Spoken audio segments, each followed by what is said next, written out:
बिस्मिल्लाहिर्रहमानिर्रहीम। नाजरीन, इस वीडियो के क्लिप पर बताना चाहता हूं कि इस वक्त मार्केट में खादों का ताज़ा तरीन रेट क्या है।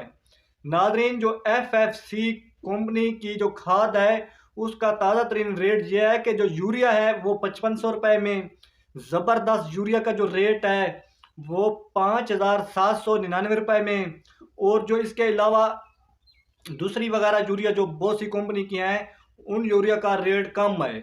वो कोई 4800, कोई 5000 रुपये में, कोई 5200 रुपये में, अलग अलग रेट पर फरोख्त हो रही हैं।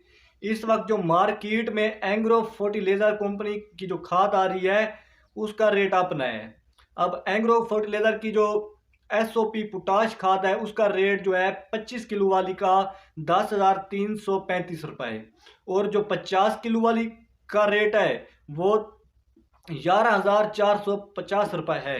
इसके अलावा जो DAP है, DAP जो एंग्रो वाली कंपनी की है 12,000 रुपये रेट है, और जो सोना DAP है वो 13,350 रुपये रेट है। इस वक्त बढ़ चुका है। बाकी भी खादों का इस साल रेट बढ़ा है। FFC जो फर्टिलाइजर है इसने 1200 रुपये इजाफा किया है, और जो एंग्रो फर्टिलाइजर है इसने 800 रुपये खादों में इजाफा किया है, जितनी भी खादें हैं।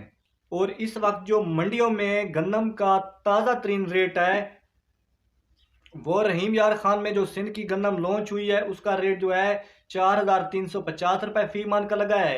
और इसके अलावा इस्लामाबाद, लाहौर, पेशावर, KPK में और KPK में 4,850 रुपये लगाया गया है।